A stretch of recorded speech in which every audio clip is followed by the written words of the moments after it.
আজকের গল্পের নাম অত্যাচারী বাদশাহের গল্প।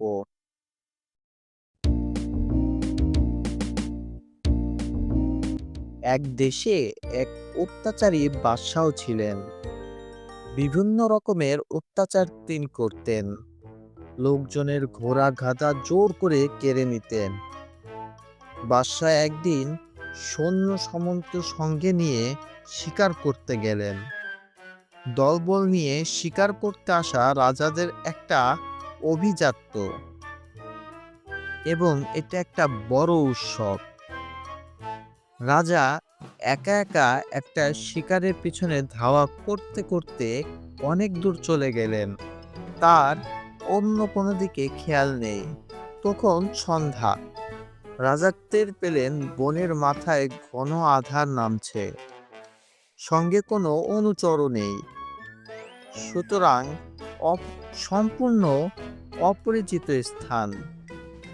তিনি কাছাকাছি এক গ্রামে গিয়ে আশ্রয় নিলেন। এক ধনবান ব্যক্তি বাড়িতে রাত্রি যাপন করতে মনে ইচ্ছা প্রকাশ করলেন। কিছুক্ষণ পর তিনি দেখলেন ধনী ব্যক্তিটি তার গাধাকে বেধম প্রহার করছে। গাধা কাতর হয়ে চিৎকার করছে।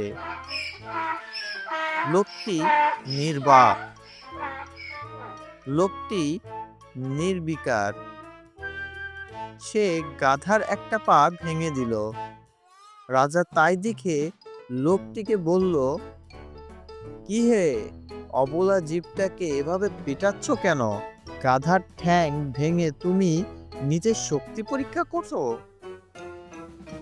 লোকটি উত্তেজিতভাবে জবাব দিল, আমার কাজ ভালো কি মন্দ আমি সেটা খুব ভালোভাবে জানি। গায়ে পড়ে তোমার কথা বলার প্রয়োজন নেই। জবাব শুনে বাদশা খুব দুঃখ পেলেন। এইভাবে এই নিরীহ প্রাণীকে মারা কি কারণ থাকতে পারে, দয়া করে সেটা আমাকে বুঝিয়ে বলবে কি? আমার মনে হচ্ছে তুমি যে শুধু নির্বোধ তাই নয়, বরং আস্ত একটা পাগল। লোকটি এ কথায় হেসে বলল, হ্যাঁ, আমি পাগল বটে, তবে সব শুনলে তুমিও বুঝবে। আমি নির্বোধের মতো গাধাটার পা ভেঙে দেইনি। এর মধ্যে একটা উদ্দেশ্য আছে আমার। আমাদের বাদশাহ খুব অত্যাচারী, এ কথা সবাই জানে। আমার সুস্থ সবল গাধাটির খবর পেলে নিশ্চয় তিনি জোর করে এটা নিয়ে যাবেন। শুনেছি আমাদের এলাকায় বাদশাহ এসেছে, তাই গাধাটাকে বাদশাহের অত্যাচার থেকে রক্ষা করার জন্য খোঁড়া করে দিলাম। বাদশাহ গাধাটিকে কেড়ে নিয়ে যাওয়ার চেয়ে খোঁড়া অবস্থায় এটা আমার কাছে থাকা অনেক ভালো। আমাদের অত্যাচারী বাদশাকে জানাই শতধিক। বাদশাহ ও গ্রামবাসী লোকটির মুখে নিন্দা শুনে খুবই দুঃখ পেলেন। কোনো জবাব দিলেন না। রাগে অপমানে দুঃখে সারা রাত দু চোখের পাতা এক করতে পারেননি। ঘুমহীন রাত কাটালো। ভোরের আলো ফুটল পূর্ব আকাশে। মৃদু বাতাসময় পাখির কলকাকলিতে মুখর চারিদিক।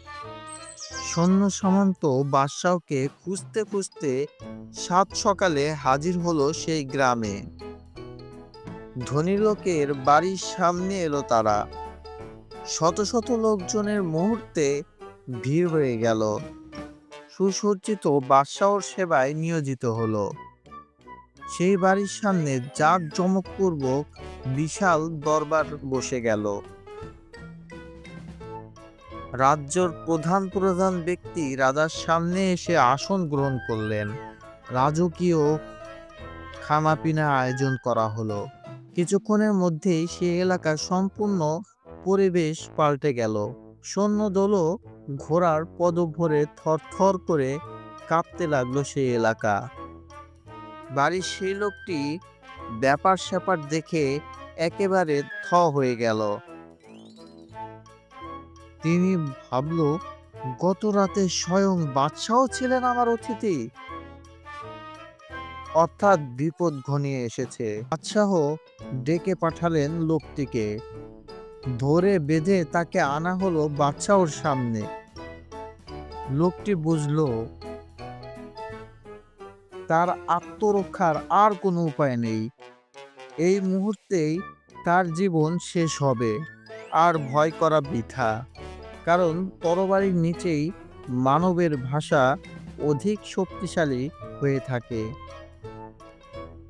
তাই লোকটি সাহসের সঙ্গে বলল, হে মহামান্য বাদশাহ, আমি একাই শুধু আপনার নিন্দা করি নাই। খবর নিয়ে দেখুন, জনসাধারণ সকলেই এই কথা বলে থাকে। আমাকে সহজেই হত্যা করা আপনার পক্ষে সম্ভব। আমার কথায় আপনি মনে আঘাত পেয়েছেন, সেজন্য আমি দুঃখিত। কিন্তু আপনার উচিত হবে ভালো কাজ করা, যেন কেউ আপনার বদনাম করতে না পারে। অন্যায় করে কখনোই সুনাম অর্জন করা সম্ভব নয়। আপনার কর্মচারীরা সারাক্ষণ আপনার গুণ কীর্তি করে থাকে, এতে রাজার সম্মান বৃদ্ধি পায় না। প্রজারা যদি বাদশাহর সুনাম করে, তাতেই বাদশাহের সম্মান বাড়ে। বাদশাহ এই সাহসী সত্য কথা শুনে দারুণ উদ্দীপ্ত হলেন। লোকটিকে মুক্ত করে দিলেন। সকলের উদ্দেশ্যে বললেন, আমি আজ থেকে চেষ্টা করব ন্যায়পরায়ণ সুশাসক হতে। আমি চাই একজন ভালো বাদশা হতে, যেন আমার সুনাম ছড়িয়ে পড়ে দিক দিগন্তরে।